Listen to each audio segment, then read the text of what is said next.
tangure kubaha vibe, tangure kuganira ku makuru twabateguriye cyane cyane, aho ubona yuko indirimbo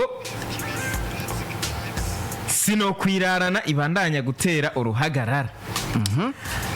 Ariko rero icyo novuga yuko nje kuvuga uno munsi naho iri kiratera uruhagarara. Uno munsi ku ijambo novuga yuko tuje kuvuga uruhagarara iri kiratera rushobora kuba rurangiriye ngaha. Turashobora kuba tutazosubira kumva uruhagarara rw'indirimbo sinokwirarana. Turashobora kuba tutazosubira kumva amajambo hagati ya DJ Paulin na Double J once again. Muti kubera iki? Maze dusabe technicien hariya dushiremo ifoto ya DJ Paulin na Double J. Hii nyine bababone aho umuntu ariko aradukurikirana tamuze reka kugira tuvuga bo babona kandi banazi. Ahiye. Uno munsi ku munsi wejo DJ Paulin yakoze live, yagiye kuri live ya TikTok. Bantu benshi baravuze bati twari tunyotewe kubona DJ Paulin ariko aravuga ku cyerekeye indirimbo sinokwirana ya Double J. Niko yabikoze. Tubyibukanye neza ko Double J aherutse gukora ikiganiro avuga yuko DJ Paulin amuhaye 1 week, indwi imwe. Amuhaye indwi imwe kugira DJ Paulin aba yasubijeko indirimbo sinokwirana ku rubuga rwa YouTube. Ni kiganiro ubona yuko kugera no munsi ashobora kuba haheze nk'indwi zigera kuri 3 indirimbo itarasubirako. Bisigura ko DJ Paulin aho gusubiza kindirimbo ahubwo yaje afise n'akandi gashavu. Ni DJ Paulin yagarutse yahinduye n'ivyiyumviro.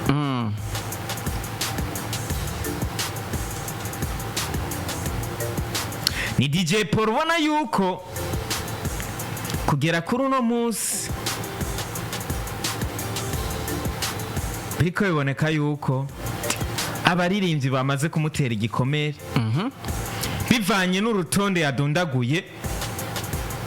ko abaririmbyi amaze gufasha maze kaboneka ko badashima. Ni kiganiro Double J yakoze ku igenekerezo rya 2 kwezi kwa 5 2025.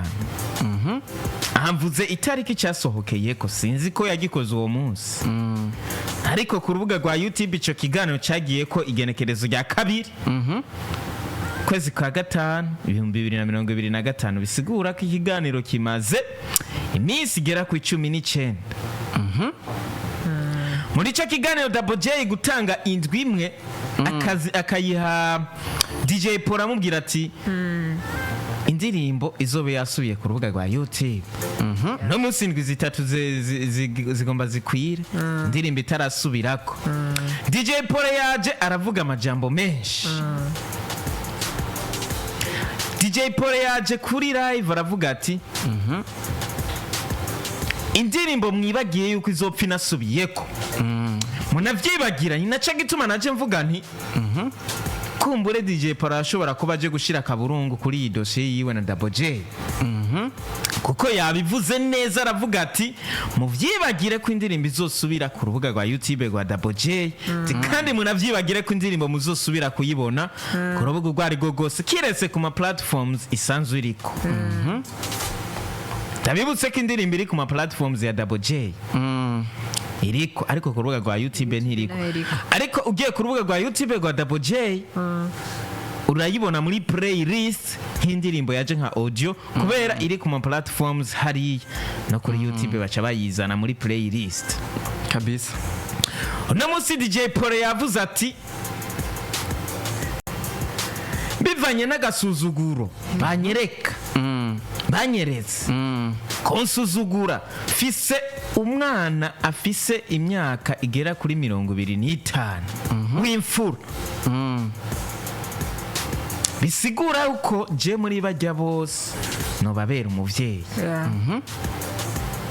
tariko bamaze kuba abantu bagenda ku marezo sosiyo kunyararaza ngo bariko bagenda kumpa gasopo abana nk'abarya ndashize mu tuziti muri twamugina aya n'amajambo yavuzwe na DJ Paulin tibitumye fata n'izindi ngingo mbere zinaremereye muri izo ngingo DJ Paulin yafashe n'izahe iya mbere yo yaramaze kuyivuga yuko indirimbo itazopfa isubiye ku rubuga rwa YouTube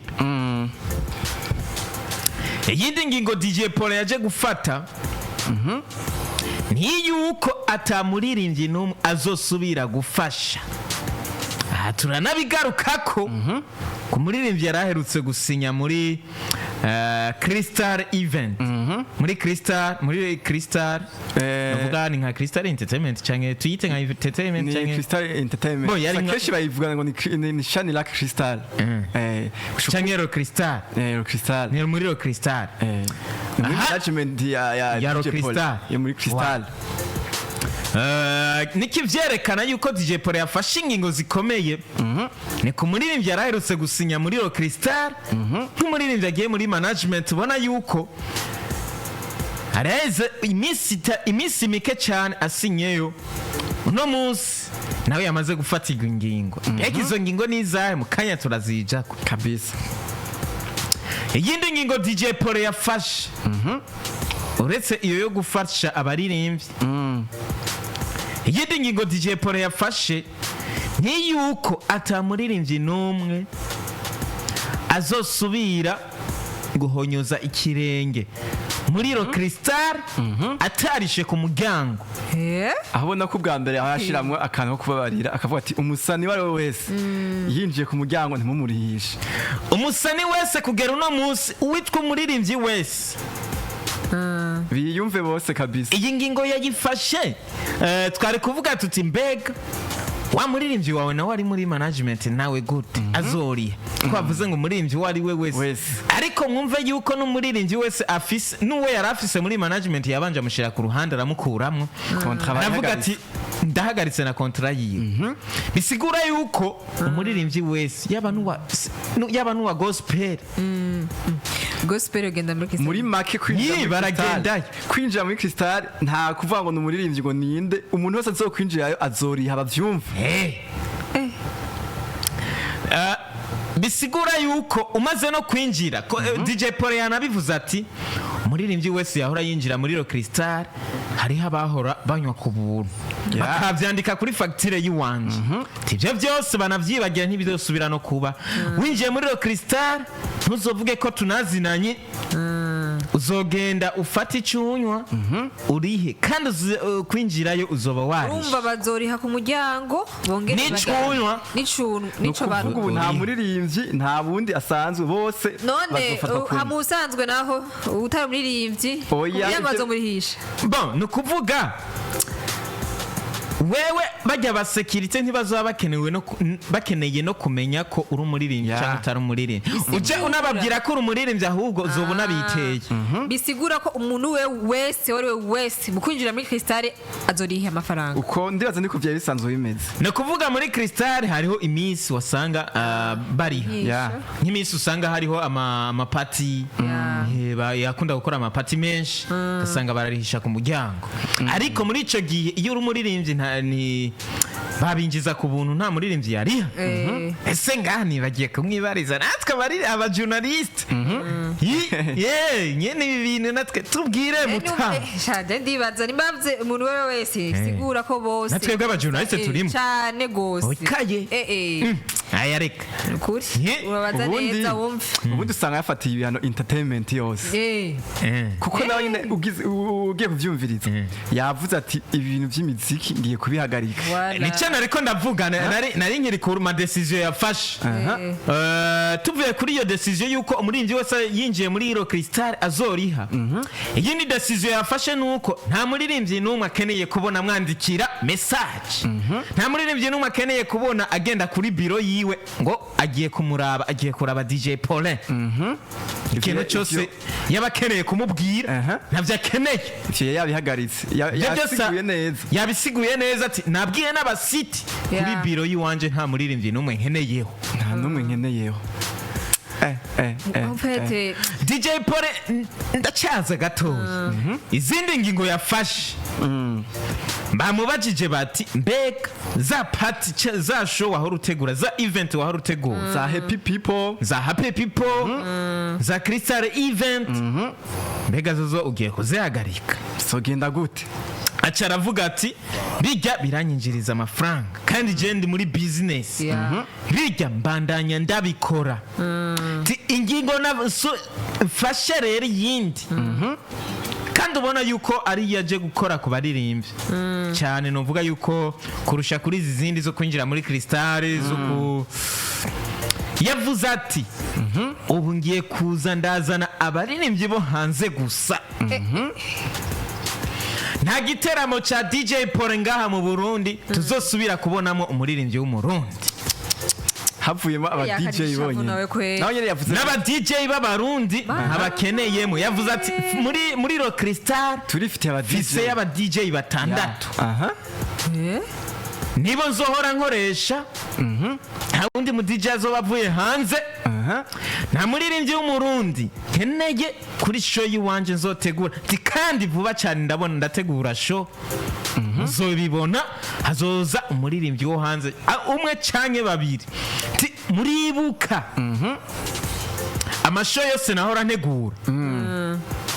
kuri kontra y'uwo muririmbyi twahora dukorana show nahora nshirako akantu nti uzova mu Burundi mukoranye indirimbo n'umuririmbyi umwe w'umurundi sivyo rero abaririmbyi banavyibagiye no kuvuga wa muririmbyi yazanye wo hanze haba harimo agakontra kavuga ngo wewe uzova ngaho koranye n'umuririmbyi umwe w'umurundi ivyo rero birahagaze tubyibuke yuko baca bibaza bati mbega yoba yabikoreye nde yoba amaze kubikorera nde twibukanye yuko indirimbo Beautiful ya Sadbi na Meddy kiriya gihe Meddy yari afise show ngaha mu Burundi ariko ntiyayikoze bivanye n'ibi sinzi n'izindi situation n'ibindi bintu byaciye bicamwo iyo show ntiyakozwe ariko korabo barayikoze na Sadbi bisigura yuko korabo kuri iyo kontra y'indirimbo kontra yarabandanije barayikora hari na DJ Paul yavuze ati indirimbo Sadbi yaciye agira ako umuntu aca yimvira ayishira kuri nani yiwe twarabonye amafoto Chris MB ari muri ro crystal kwa DJ Paul donc tuvyite ko under management ya Paul ashira ko gafoto ari kumwe na Kivumbi King wo mu Rwanda tuvuga yuko ijya korabo twariko twimvira ko izoza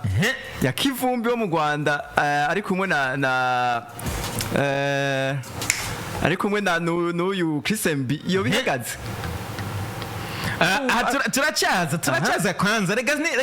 yafashe ingingo nyinshi ndanakwibutse yuko ku ndirimbo indirimbo iyi nyene iriko iratera ikibazo umva yuko ari na kontra yari isanzwe irimwo ko Chameleone ategerezwa gukorana n'umuririmbyi wo ngaha mu Burundi Ariwe Double J rero baciye batora ivyo byose nibyo uno munsi DJ Paulin byose arabihagaritse abisutsemwo amazi aha rero tuganire mesherezana mbega umuziki w'u Burundi uragiye guhomba cyane kuba DJ Paulin abihagaritse nta kintu na kimwe umuziki w'u Burundi ugiye guhomba mbega abaririmbyi b'abarundi bagiye guhomba iki mbega ko DJ Paulin yavuga yuko ata kintu na kimwe avyinjizamwo abimwinjiriza kuba yafasha abaririmbyi ibi byo by'abaririmbyi bo bariko baravyiyumvirako mbega abaririmbyi barashigikiye abaririmbyi abandi bagenzi ba Double J canke ba Kiriku ndavuga muri rusanga abaririmbyi bose boba bashigikiye Double J bakwiye gushigikira Double J canke bakwiye gushigikira DJ Paulin. Iyi ngingo ya DJ Paulin afashe mwayumvise gute? Dutangure kwa Nice Man. Amakomantere kuri Facebook ni menshi, abantu bo kuri FM namwe mwumve ko turaza kubaha akanya gato gusa muvuge uko muvyumva. Nice Man, dutangure nga iyi ngo ya DJ Paulin afashe, wewe uremeranya nayo? Yarakwiye kuyifata yuko DJ Paulin n'umuvyeyi w'umuziki ndundi. Yarafashije byinshi cyane aba star. Yarafashije byinshi cyane abaririmbyi, yarabashikanye ku rundi rwego. Cyetse kuvuga ko yarondeye ama collabo, cyangwa nka Sat B na ba Dramati benshi cyane tutarinze kudodagura. Kwibutsa ko afise n'indirimbo ya Juno Kizigenza ari kumwe na Dramati, ari kumwe na ni byinshi cyane. Ziya zose ni kontra yasinyisha aba baririmbyi baje gukora mu Burundi. Ni benshi cyane. Umenye ko n'aba star benshi bava mu mahanga iwe yabazana. Kandi urumva ko yashamana kajya kantu ati uzova ngaha ukoranye indirimbo collabo n'umustar mu Burundi. Bisigura yashaka iterambere ry'umuziki w'u Burundi. Yabikora kubw'ineza y'u Burundi canke y'abastar y'umuziki ndundi. Gusa nuko yagiye arabadesu cyane n'abantu yagiye arafasha. Kandi ibyo tugiye kuraba no mu bundi buzima busanzwe. Kenshi ni n'ubya byabaye abantu benshi. Urafasha umuntu ugasanga hakoye gushimira bikaba contraire. Mugabo rero nigeze aruha yarazwe hari na muri ninde kandi wa mutipe bigeze kugana kontra bihera nabi. Hariho Sadbi, hariho undi batangura barakoranye MB data nawe ugiye kuraba byarangiye nk'uko nyene. Abaririmbyi benshi DJ Paulin yafashije vyaheze nk'uko nyene. Tiro DJ Paulin nk'umuvyeyi kandi n'umuntu antuka ari mu bantu ba mbere batahura umuziki akuze, batahura umuziki ndundi. Ego kandi akaragerageza gufasha. Sasa rero nibaza ko yarusha no kuguma afasha abantu, hanyuma abantu bakamuriha ubuye tuko turabibona. Hajya rero ndatera inkuru umuntu yeregeze gufasha ikintu mu buzima akagukura kuri escalier ya mbere agushika kabiri ya gatatu uzumubahe. Naho hazobiga iki mwopfa, naho uzokumva yakuvuza aha, naho azo gukorera donc wagusura mugabo wibuke cyaciza gukore. Ni byiza kukwibuka ineza umuntu aba yaragukoreye. Sasa nibaza we ikimushavuza cyane nicyatumye afata izo ngingo zose ngo nibaze bagira iki. Hari n'abandi babiguyemo, hari abandi bari bafite imipango kuja kumurondera DJ Paulin kugira abafashe, mugabo byose birahombye. Nibaza yuko yashavuye, yagize ishavu. Ni hamwe yavuga ati ishavu ry'umuvyeyi, iyo umuvyeyi yashavuye aravuga ibintu byinshi. Nibaza ko iryo ni ishavu ry'ikivyeyi. Mugabo ishavu ryamara guhera nicara hamwe azokwicara. Ndazi yuko DJ Paulin n'umuvyeyi w'umuziki ndundi. Naho byogenda gute, naho yovyikuramo, naho bizobera gute, DJ Paulin nuko yo kwibuka yuko ari umuvyeyi w'umuziki ndundi. Nibyo bintu yiyemeje. Margaret avuga ati sinindire kuko nzoshimirwa nabo, ako nzoshimirwa n'Imana. Abandanya ko ico ciza nahagarike. Abandanya ko iciza. Calvin tugende gato mu masegonda makeyi. Urabona ko abaririmbyi b'abarundi hari ikintu bagiye guhomba. Urabona ko umuziki w'Uburundi ugiye guhomba kuba DJ Paulin ahagaritse gukorera muri entertainment. Premièrement tuvyemeranye DJ Paulin ni umwe mu ba evenementiel cyangwa mu bagwiza tunga dufise ngaha mu gihugu cyacu cy'u Burundi, kandi bafashije umuziki wacu, mu ba promoters. Mu ba promoter arafise ahantu yakuye umuziki, afise n'ahandi yawushikanye. Ni DJ Paulin yafashije ibintu byinshi. Aho ndavuga nkuko yavyivugiye, hariho amashomeshi yazanyemo abaririmbyi batari bwazemo. Yavyivuga ati aha abaririmbyi nakuye hariya bakorera amashoza hariya za Kamenge, za Cibitoke, ariko uyu munsi baza ngaha mu gisagara, baza ngaha muri ville hagati niwe yavyivugiye yabivuze neza ati Ya. uno munsi Ya. nabakuye mu za Kamenge za Kinama za hehe Ya. nabazana gukora amashow mu gisagara kabisa ariko uno munsi sindi ko ndabikora ubona ko basubiye hariya Ya. basubiye kuzikorera mu Kamenge ati town ntibageza ubu ntibakora niko yavyivugiye rero ntitwoce tuzanga ngo tuvuge ko DJ Paulin atakintu yoba yafashije umuziki w'Uburundi ahubwo twari dukeneye nka ba DJ Paulin benshi baza bafate mu mugongo uyu muziki kuko turabe aho twoshika kuba ahagaritse ibintu vyinshi ndavuga nk'ibintu bitanu yahagaritse kandi umuziki ugiye guhomba nko guhagarika gushira abaririmbyi b'abarundi mu makonseri yiwe ico ni ikintu ca mbere abaririmbyi bagiye guhomberamo guhagarika na contrat yarafitaniye n'umuririmbyi Chris Mb aho ubona ko bari bafitaniye n'ibintu byinshi bagiye gukorana nico kiri mu kindi kintu twavuga yuko umuziki w'Uburundi uhombye kubw'ivyo ndabona umuziki urahombye ikintu kinini cyane nk'uko Nice Man yabivuze nakore nk'umuntu w'umuvyeyi nyene rijya ribishavu ryashavu ry'umuvyeyi umwana yakosheje wamutumye ngaha yatevye canke yakoze iki hama aratashe uramutuka kandi umwana ategeza gutukwa yadekonye reka tubifate ko yoba yabigize nk'uko hama kumbure nimba rejo canke hirya yejo tuze twumvize yuko yotanga ikigongo ariko acaza ikibazo mbega azotanga ikigongo ku muntu atagisavye urisire yuko Double J once again yohava agenda gusaba ikigongo DJ Paulin mbega tuvuge ko Double J akwiye gusaba ikigongo basi vyose ni vyiza ati kubera iki urabona arashobora gusaba ikigongo akaba ati nta usaba ikigongo atakoze ikosa erega kuri DJ Paulin avuga ko yakoze ikosa Double J once again ariko twebwe dushaka kumenya mbega iryo kosa ryo bari ryahe mbega ava yuko basohora mbega iyo ndirimbo yoyo hari contrat bari bafitaniye na Double J ijanye n'uwo muziki bagiye gusohora mbega kubera ki umuntu nka DJ Paulin kubera ki umuntu akuze nka Double J once again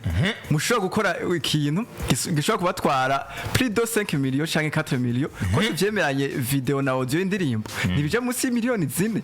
ni gute muje gukora indirimbo itwara amafaranga nkayo mutanditse ahantu mu mategeko y'igihugu harimo ati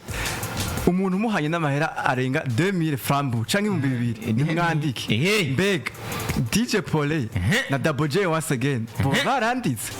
ivyo byose biri mu bintu abarimvyi bacu badakunda kurabirako ikintu atacanditse kihari ibintu bitegeza kugenda nabi cico mbona ntagira umwaheba Double J nahebe umuziki nawe uhebe azokora uyundi ariko nta kibazo ariko ngo umugabo yibivuguruza mu kirago niyihindukiza mu ijambo aragera igihe mugabo twokwitega yuko hamwe Double J yogenda gusaba ikigongwe DJ Paulin yo kwihindukiza akavuga ati ndagarutse kubafasha tuvyemeranye n'umuvyeyi kandi umuvyeyi ashaka gufata decision uyu munsi ejo akayihindura bivaye nuko umwana yigenjeje nimba yaje gusaba ikigongwe nimba koko yakoze ikosa ariko twe dushaka kumenya nyene neza iyo ndirimbo vyagenze gute reka twara kuri tutazi byose reka nakwibutse yuko byose twarabivuze ngaha muri Classic Vibes byose twarabivuze uko byagenze uko bimeze ariko ikibazo kihari uno munsi ni iki mbega hamwe Double J yosaba izo mbabazi DJ Paulin twitege yuko DJ Paulin ashobora kwisubira akavuga ati nagarutse kubafasha abaririmbyi mbega kurako uribaza yuko DJ Paulin yosubira kuyivuguruza akavuga ati nagarutse kubafasha canke umuntu w'umugabo yavuze nyene bivanye nuko DJ Paulin ari umuvyeyi yoshobora kwivuguruza ariko ndakwibutse yuko yamvuze yuko ijya ndirimbo ifise video afise video visual arafise video visualize ya video y'ubuntu nyene buguma bwiruka ubona yavuze ko yayitanzemo n'amafaranga kugira bayikore ariko yavuze yuko ba Double J ngo barayanse ngo barasuzugurana ngo bakoresha ngo barasuzugurana ubwo rero twumva yuko amatati yavuye ngaho nyene gute wewe wokwanka indirimbo tamahera washizemo nimba koko DJ Paulin we yatanze amahera gute Double J yaciye avyanka atari we yatanze amafaranga ariko akandi kantu noca nongera ko nuko kuri iyo ndirimbo DJ Paulin yarayishize ku rubuga rwa YouTube nizere ko na ba Double J yayibereza ariko cambaza umuntu aca yibaza ati mbega byagenze gute Double J yanke itari ku rubuga rwiwe aho je kunda vyibaza yamuhamagaye arayimwereka ahubwo nyine je numva kantu ngaho mbega ko yamuhamagaye akamwereka iri ku rubuga rwiwe navuga DJ Paul mbega Double J ko atacha bivuga kare ati je shaka kuja ku rubuga rwawe iyi mpabo je ndashije ku rubuga rwanje bavugana kare ibyo ni bavugana imbere ni bimwe nakubwiye rero hagiye kugukwana n'umuntu ikaramu n'ikindi kintu ikaramu n'ikindi abarundi kandi ikintu cyanditse gitakara iyo bandika bakavuga ati indirimbo tugadukore ni jewe ntanze amahera tukamenya ati ni naka yatanze kuko ubu byose twumva DJ Paul avabona je natanze amahera nta cemeza ko yatanze Zavyo yigeze kutembera mu mbuga Double J yaravuze yuko wewe hariho uburyo yashizemo na management yiwe hari n'umuntu manager wiwe yigeze gutanga ibiganiro ibyo byose twarabivuze na Chameleone yavuze yuko amafaranga DJ Paul yatanze avuga yuko niwe yadepanshije amahera mugabo Double J avuga ati nawe niwe yadepanshije amahera ariko DJ Paul acagaruka akavuga ati nimba Double J indirimbo ari yiwe nimba ari we yagirije nawe nayisubize ko turaba indirimbo ubunye iri mu mino ya DJ Paul niyo mpamvu nimba Double J yiyemera yuko indirimbo ari yiwe nagenda yitware tuburane hama ayironkera uburenganzira bwo kuyisubiza ese Double J kubera iki atogenda kwitwara nimba yibaza ko indirimbo ari yiwe nibikuda ati kubera iki gatuzina nice ntushobora kuja kwitwara atagwandiko ufise mbega nibasaba amatemo canke amasura yerekana ko amafaranga ya DJ Paul yatanze canke ari Double J yatanze bazokwerekana iki kuba batandikiraniye ninde yakoze amakosa Bose ariko ikosa rije kubabaza cyane Double J once again kuko bategeza bose bafite amakosa ati kubera iki aha na Double J once again yoshobora kuza kubesha ibindi bintu ati bitabaye akemeza ko byabaye kubera iki nta cabona kihari nta gihari je cyo nobwira n'abandi barimvyi b'abarundi nejo bundi ugiye kumvikana umuntu kontra cyangwa ugiye gukorana n'undi muntu ikintu kivala naho yoba amaya 5,000 ni mwandiki kwa ugwandika bavuga ngo ntirutakara tuvyebanye yuko usinye kontra urupapuro rumwe rwasigarana kuri kote imwe urundi rugatahana iyindi kote kugira ntihaze hagira umuntu yihindukiza je sinibaze yuko iyo baranditse aya matati twaba tuyabona ikosa ryabaye ngaho nyene nuko nyene bimeze ariko ndanakwibutse yuko kwigenekerezo rya 6 kwezi k'umunani 2024 niho twabonye DJ Paulin asinyisha umuririmbyi mushasha muri management yiwe Ariwe MB ni navuga yuko ni kontra yaje gusinywa bicaye muri club yiwe club nziza hariya muri P Club ziko